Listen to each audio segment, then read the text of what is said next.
A biblical perspective on life, culture and current events. This is 2020 on Vision. A focus today on men and women and getting sex and intimacy back on track for a flourishing marriage and family.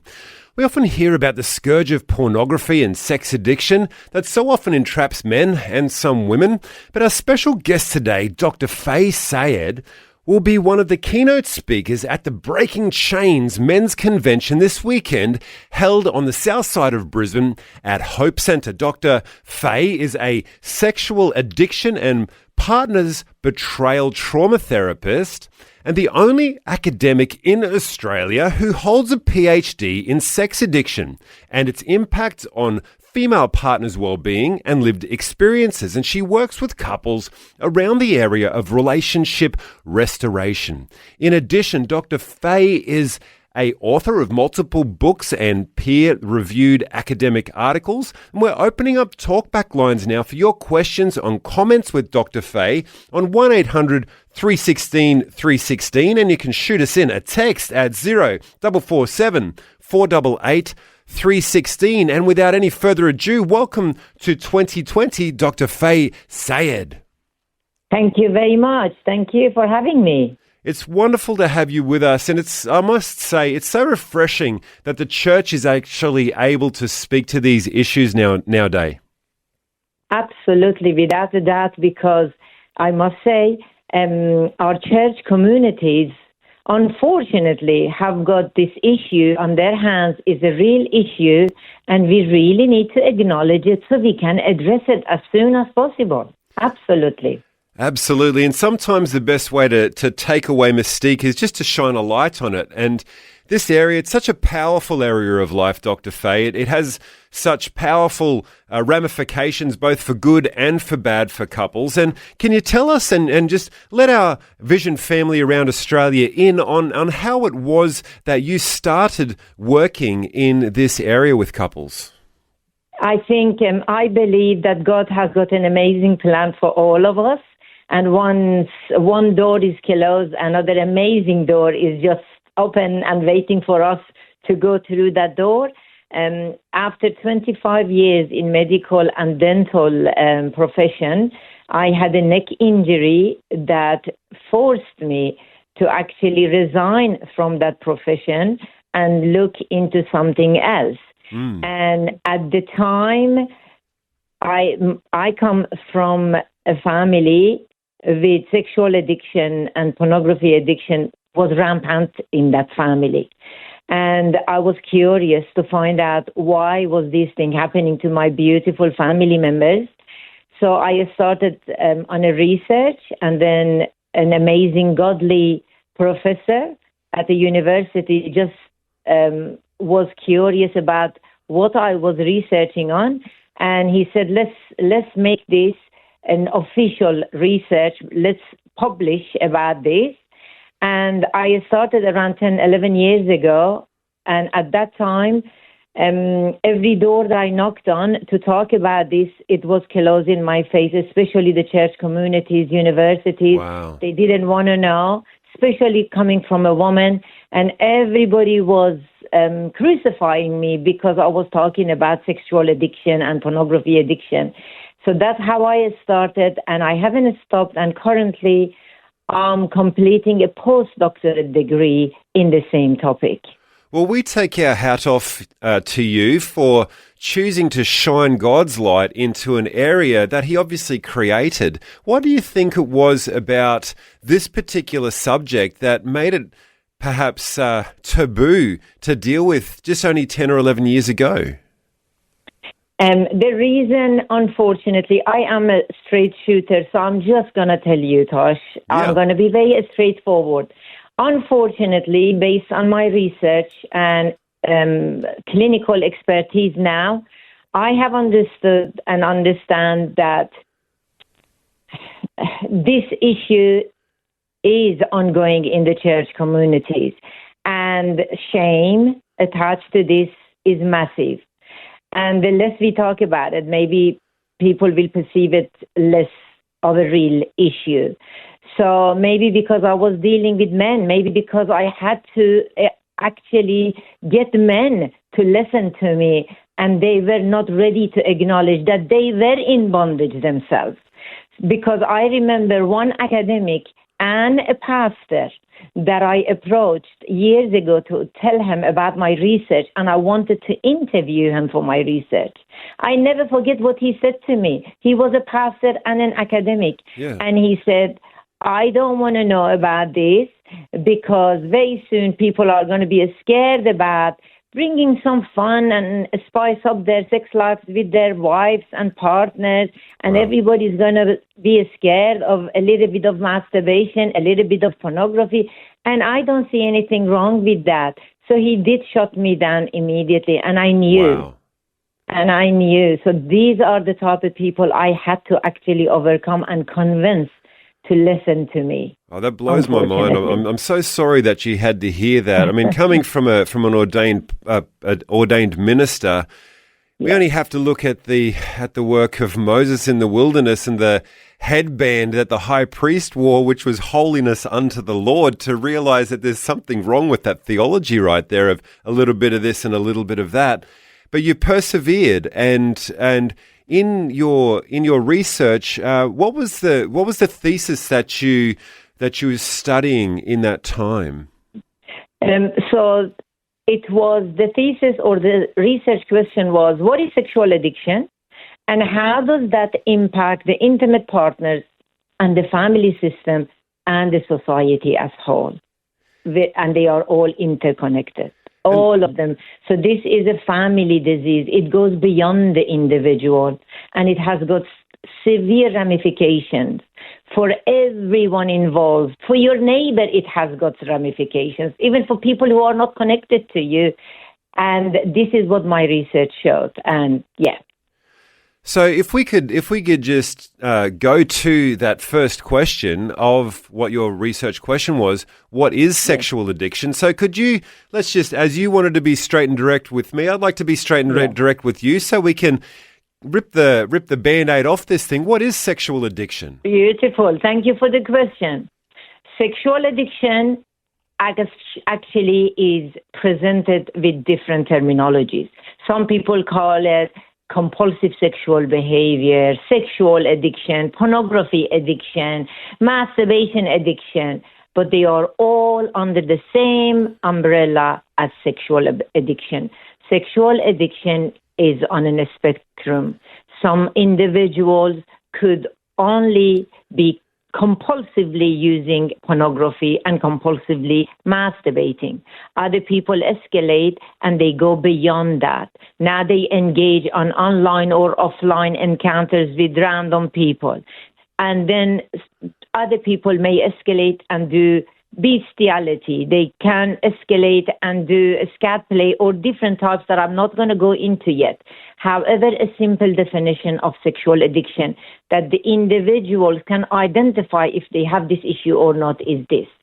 Sexual addiction is a compulsive pattern of sexual thoughts, urges, or behaviors that the individual continues to engage in despite negative consequences, and even when the person truly desires to stop, they can simply not stop.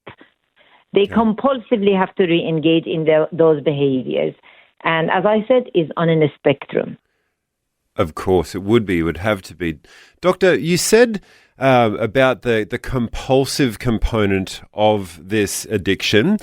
We don't want to obviously shine a light on this or glorify it. However, the consequences for a society, or even, let's say, a religious group like the church, not to deal with this, not to speak about it, what are the consequences of just sweeping it under the rug? Yes, the consequences actually are significant. One, the duplicity. That the individuals, I always say our churches have turned into hospitals. Yeah. Sexual addiction is about having two different personas. These individuals have learned from childhood to have one public persona and one private. So here we are, destroying the foundation of Christian faith. People are not authentic. People will say something and do something else. And also, they don't know if our church communities are not willing to acknowledge this real pandemic, they will not be able to help the individuals who come through the door and need help. And then during my research, I found out that even betrayed partners, the intimate partners, are being shamed. They're being, told to go home, forgive and forget, because Jesus forgot or forgave 70 times, Yes. times 7. There are lots of spiritual abuse towards the individuals and through and to the partners and the family system. You were talking about how people who get past the conversations about on the surface of what's happening, as you dig deeper, you find out that these people are truly living a double life, people who are struggling with this sexual addiction. And I was wondering if you could share with us across Australia right now about the kind of inner workings of someone who's caught in that double life. Yes. You have to understand the whole the foundation of sexual addiction, because it starts from most of the time from a young age. These individuals have learned to live with the shame, and they have learned to actually conceal what they do in the dark or in secret. And that duplicity will be carried with these individuals throughout life. At work, they are somebody else.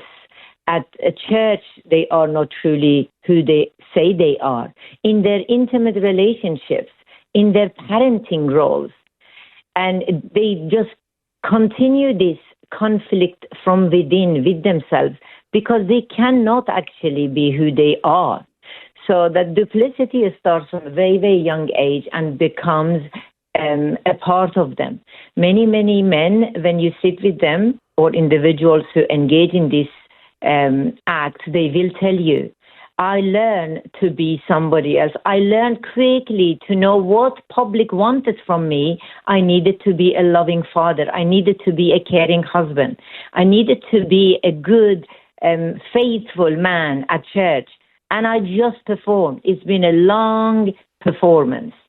And that is what keeps adding to the shame and the anxiety. And these individuals can't be authentic. And when somebody is not authentic, they are constantly anxious and they are dealing with an inner conflict.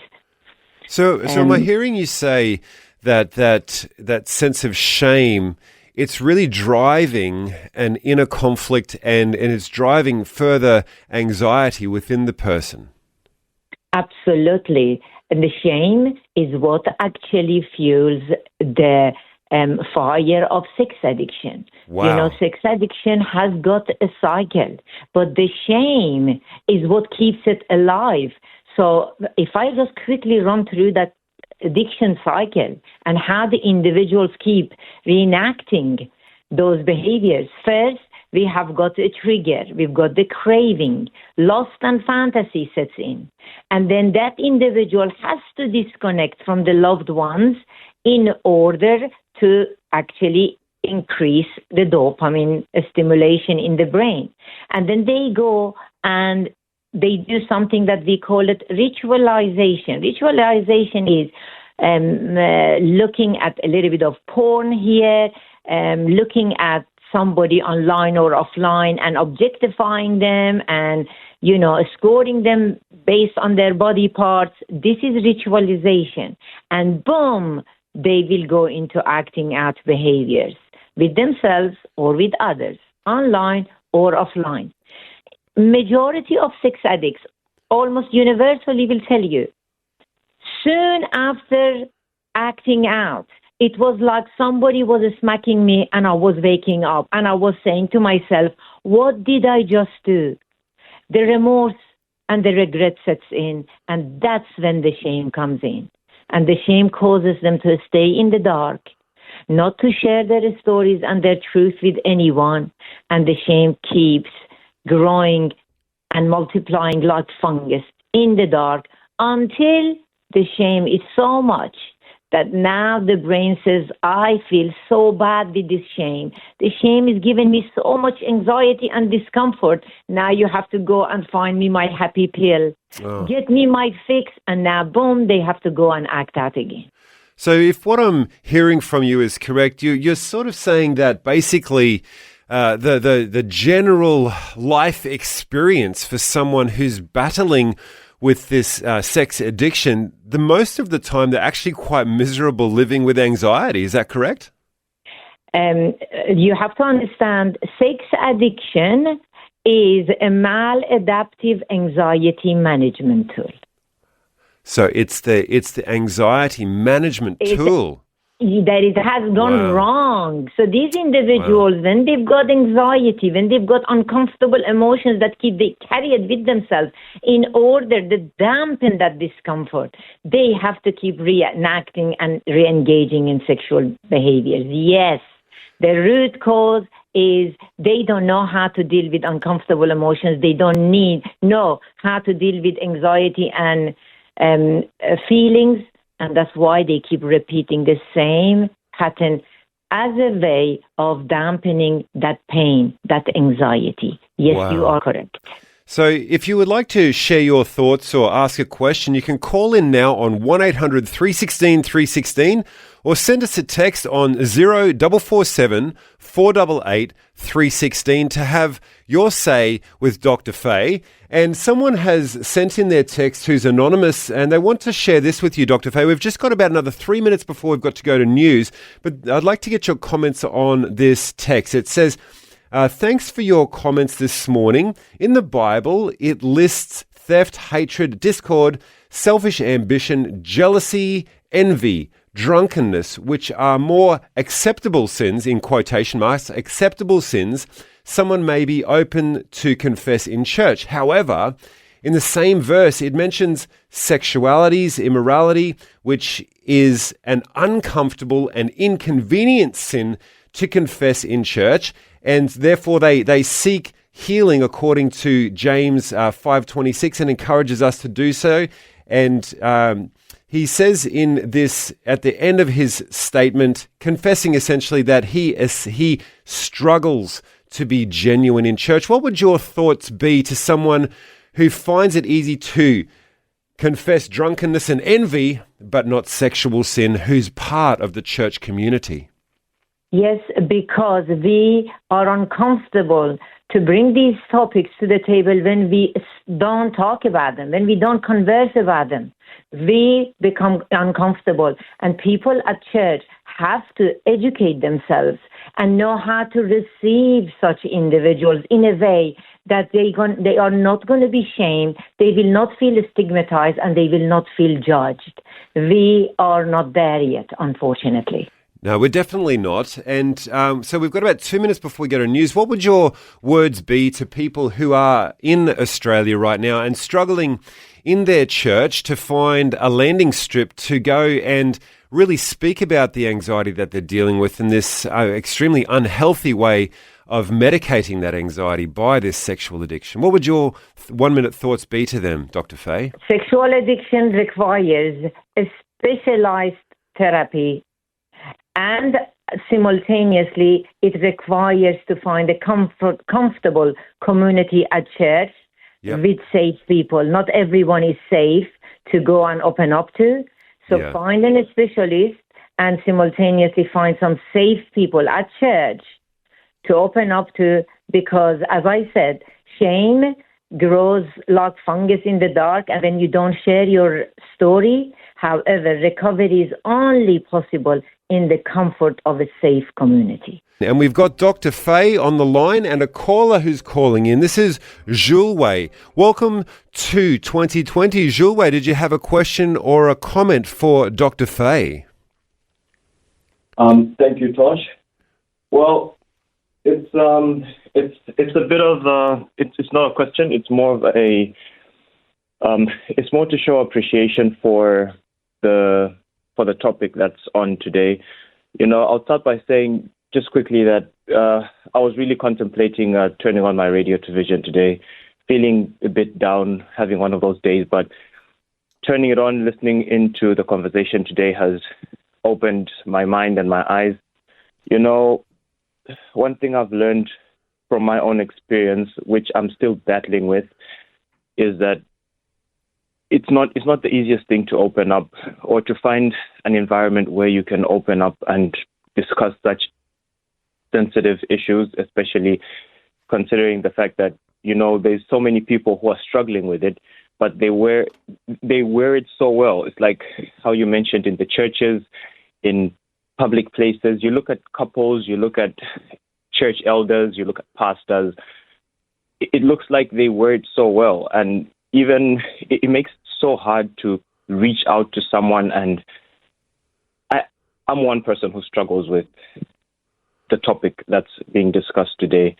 And like I said, I really do appreciate and agree with what the guest speaker is saying. Well, Jules, we just want to say thank you for calling in, first of all. It takes great courage to speak and to share your thoughts. But, Doctor, what would your encouragement be to our caller, Jules? Jules, I must say thank you for your courage. Thank you for your call. It's not a coincidence that you are here speaking with us. There is a desire within you. You want to reach freedom. And let me tell you, you are recoverable. This is an illness that has got roots in probably your childhood. There are things that have happened to you that you need to address. You need to go to the root cause. But the freedom is there. It's possible. Come and be present and listen to the men's conference on Saturday and Sunday. Come and listen, come and confront, and come and choose freedom. It's possible. I'm helping individuals, and I must tell you, majority go to recover from this illness, this disease, and they have got good, high-quality lifestyles afterwards. Freedom is possible. But thank you for your call. Thank you for your heart. It's not the easiest thing to do coming out like this, doctor. And sorry. Yes, it's not easy, but it's possible. To admit that you have a problem and you're willing to change, not for you, but for your family, for everyone, it takes a lot of courage. And I'd like to also just ask that may you please share with me the location of this men's conference if I cannot be there physically. An online attachment would be good. Yes, Tosh has been kind enough, and I'm sure he will repeat the address.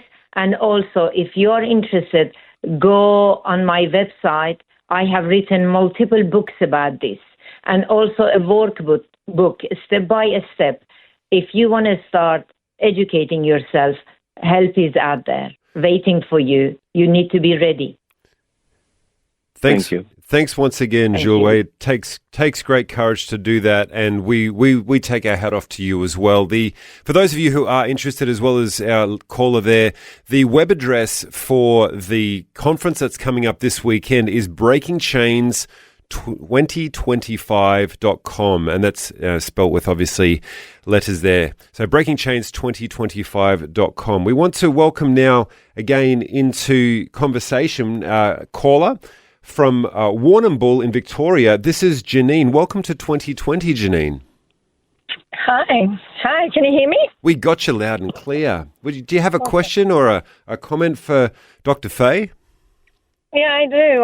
I was just coming back from a house inspection that I had to go to, and I heard this on the radio, and I was prompted by the Holy Spirit that I needed to share something, and I really asked God, really, do you really want me to share this? But because I don't get nervous often. I'm quite a confident speaker, but it meant that I needed to be vulnerable and real. But God really wanted me to share this for someone out there.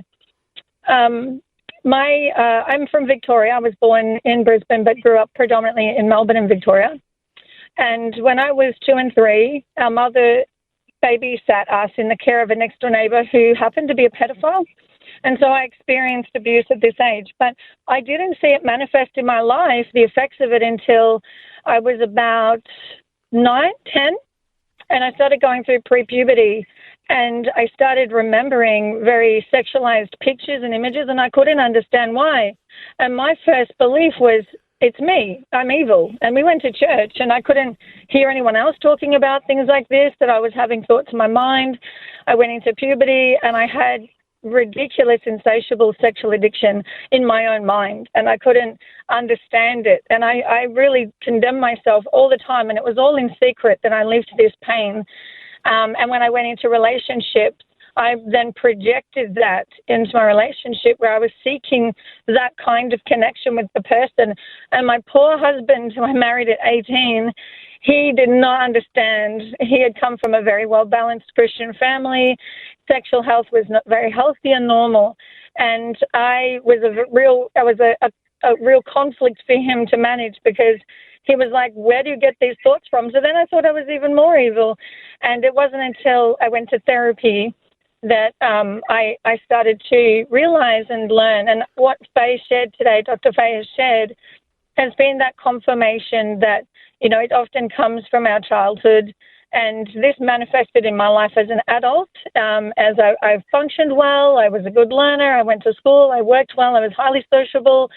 But I was addicted to masturbating, and that was one of the things that happened. I could do it between 6 to 7 to 10 to 15 times a day, and it was revisiting. And like she explained, you feel the shame, and then you want to go back to do it to get you out of that sense of shame again and anxiety. And nobody had any idea about this until I confessed it to my most recent partner, that we're no longer together now, but we had 3 children together, and I started telling him about how it began as a child. And I wasn't really set free from that until 17. So it came from a lot of therapy and a lot of understanding about myself, and coming to know that God loved me, and he didn't make my life to be that I grew up in, and he wanted to heal me and restore me, and I now have that in my life. I'm set free from those things, and I just love to help people and encourage people. Dr. Faye? Wow, thank you. Thank you for this testimony. Thank you for your courage. And I'm sure many, many listeners are going to be actually feeling validated and empowered by listening to your honest sharing and testimony. You are absolutely right. You have to understand, when you are masturbating, when you are watching pornography, when you are engaging in these behaviors, you are escaping pain and anxiety and shame. However, it's just going to, because every time you reenact in these behaviors, it's going to be more difficult to break free from them until you go to the root cause, because there is always a root cause. So thank you for the sharing. Thank you very, very much. And I have to just address one thing.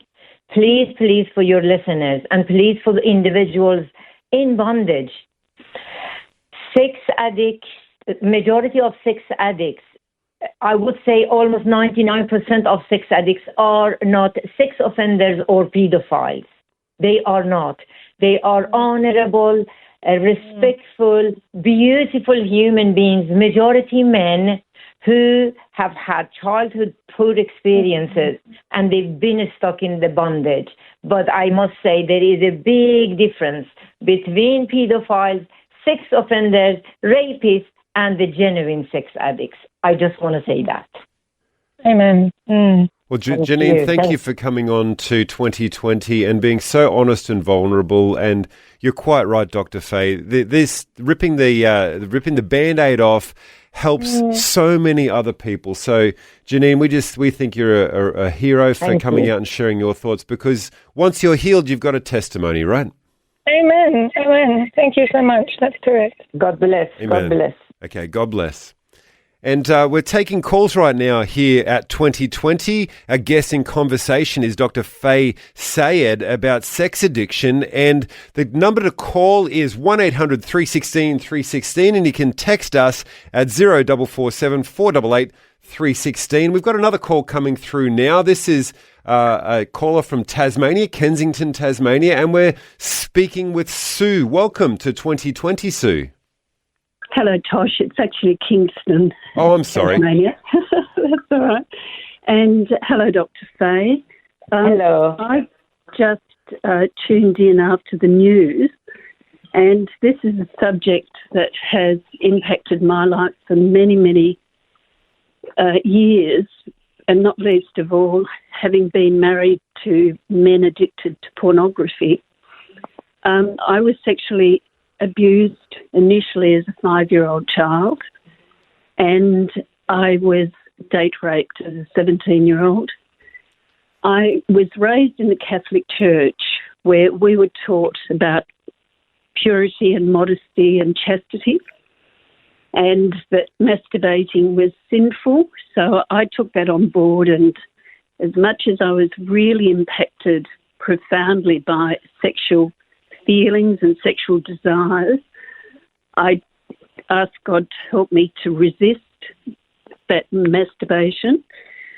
When I finally came to terms with the trauma of my background, and I'd been praying to God for many years to help me to sort my life out, and not least of all this sexual feeling that was clearly to me quite abnormal.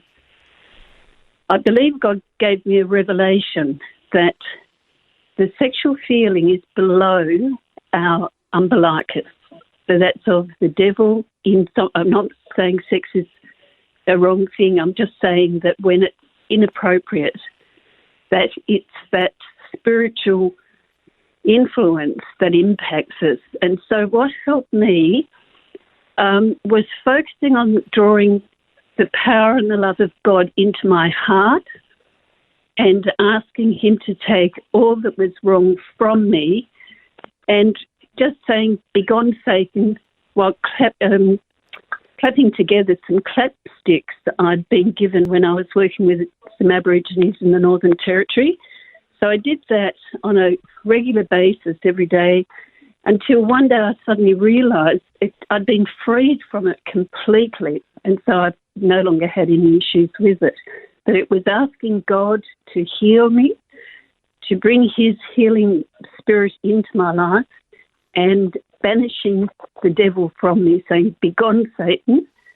And it's been so powerful and so healing.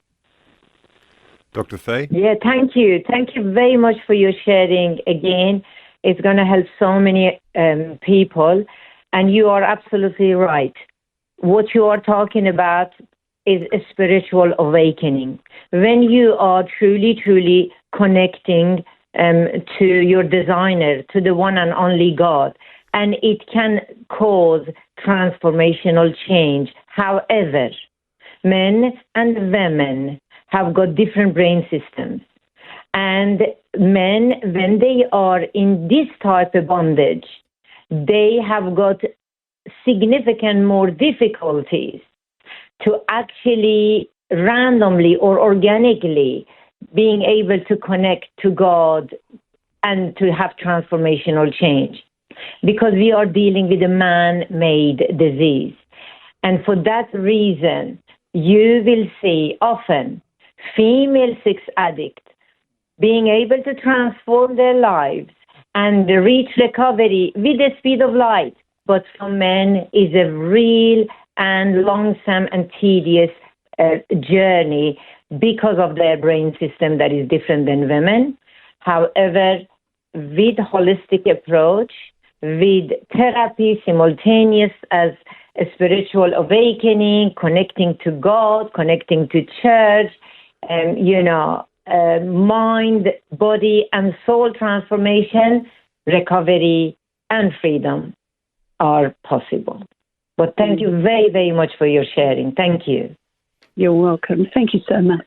Thank you for your thoughts there, Sue. It's greatly appreciated. Your vulnerability, again, I'm sure touched many, many hearts. Doctor, just before we take the next caller, off air we'd spoken moments ago about the causes of sex addiction. We'll come to our next callers in a moment, but if you could just take a few minutes, because we've only got about 7 or 8 minutes left, just to fill in some of the blanks of what are the causes for sex addiction in people. Yes. First and foremost, often this addiction starts at a young age, and that could be reasons such as early exposure to sexual content, intentionally or unintentionally, being curious about one's body and sexual feelings, however, not having a safe adult who can actually safely process those curiosities with. Early trauma is one of the hallmarks of this disease. We are talking about physical, emotional, sexual trauma. We are talking about attachment injuries, having a dysfunctional family system, having one parent or a family member that lives in the same household with an addiction. We are talking about emotional neglect. We are talking about shame and secrecy around sexuality or sexual behaviors in the household. Having a spiritual abuse in the family, it's one of those reasons. And slowly, that young person, as they keep engaging in the same behavior, they actually stimulate the reward system in the brain, and slowly they condition the brain to always seek this pleasure through a stimulation of dopamine. And dopamine is one chemical that when it's a I want more chemical, and it will always trigger the desire and the cravings, unfortunately. So there are lots and lots, but these were the main reasons. So those issues they all sound like quite traumatic for young people to have to go through in life. And as we were talking about in one of the earlier pieces of this segment at the top, we're talking about how the sex addiction in itself is really an anxiety management type of tool. That's the language that you used. And as we go forward, understanding that, it really takes the mystery out of this shameful situation and shines a light on it just as a sequence of knowable events. And if those knowable events are willing in the heart of the person to have the light of God shine on it, those knowable events, they're all healable events, aren't they? Absolutely, without a doubt. You've got it. Sex addiction or engaging in compulsive sexual behaviors is a maladaptive, a distorted way of anxiety management that has become habitual. That individual is dysregulated. They are emotionally not in a safe space. They have got uncomfortable emotions. The bills are too late. They are suffering with the mortgage. The working hours are too many. They've got relational issues. And now they have learned every time there is discomfort in life, I'm going to do this, at least for a couple of seconds. I'm going to feel warm and fuzzy. If I can't sleep, I do that so I can fall asleep. So this has become a maladaptive anxiety management. And if these individuals learn, where does this come from? Where is the root cause? And they learn self-management or self-regulation, they can actually heal with the speed of light. Amen. And then we want to take now another caller, Doctor, and this is this is Dee calling in from Perth. Are you there, Dee? Yeah, I'm here. Good morning. Good morning. Good morning, Dee. We've got about 3 minutes. Have you got a question here for the doctor? Yeah. I just want to ask a question, and how can I get help for the person? It's my ex. Thanks for letting me in. Good morning, doctor. How are you? How are you guys doing? Good morning. Thank you for your call. God bless you so much for your energy and for helping victims. And thank you so much. I must be. I'm one of the victims with my ex, but because I was sexually abused before as a child from the age of 9, 11, and 12 repeatedly, and thank God for 26 years I was in the dark room, but God saved me from there. And then I got in relationship with my ex, although we are not together anymore. But these are the places that he's struggling. He doesn't seem to know that it's really hurting him and causing him relationship problem. I want to know, how can I help him, even though I and him not together, we separated since 8 years. But he's still telling people that I'm the cause of the separation. But he's really addiction. He's sexually addiction. He pornography. Okay, so let me hear you correctly first. So is he your ex or is he your current My partner? He's my Your ex, ex. and I have a child with Okay. him, a daughter with him, which Of is course. 10. Of course. Listen, Dee, you have to understand one thing. The intimate partner, whether you are never the cause of the sex addiction. You can never control the sex addiction. You can never compete with sex addiction, and you can never cure the sex addiction. Until this individual wakes up and he is sick and tired of being sick and tired, there is nothing you can do to help him to reach the freedom. However, if you share children, you have to understand, unfortunately, this is what I always say. This is a bitter reality. Sex addict fathers raise sex addict boys.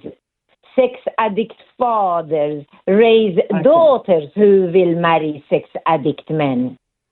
Because you have a shared child with this man, one of your boundaries can be, hey, because we're going to co-parent, these are my boundaries. So I know when my child is with you, he or she will not be exposed to unintentional content that is not suitable for him or her. You need to bring some boundaries and put forward and ensure your child is going to be safe, because no child is safe with an unrecovered sex addict. Yeah, for that, when she visited her dad, she was small. She watched SBS program. Since she came home to me, up to now, she just don't want to watch that channel. She's just afraid of it, and I just don't know what happened. And I have never asked him, but I'm just afraid and praying for my little girl. And she's turning 10, she's growing up. And I'm in church, I'm a leader in my church, and I'm praying. I just don't know how, and I'm honestly speaking, all that depends on You need to educate yourself about safety of your kids. Also learn how to talk to them, how to communicate with them in a way that is not going to shame them, is not going to be from fear, is going to be from education and knowledge. Be non-threatening, and educate your kids. There are lots and lots of books online. I have written a book for kids.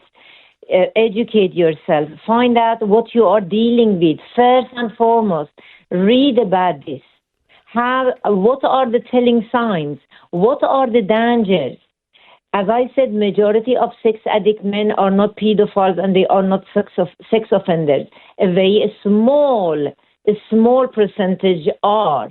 However, majority of people that I work with, I ask them, how did you become exposed to sexual content?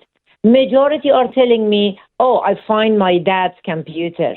I find my dad's magazines. It's always from a dad or an older brother or an older sibling.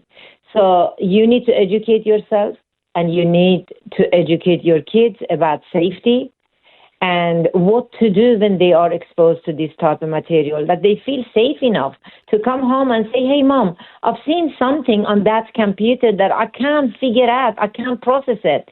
So you can sit with them and process it and tell them exposure at a young age is trauma to the brain.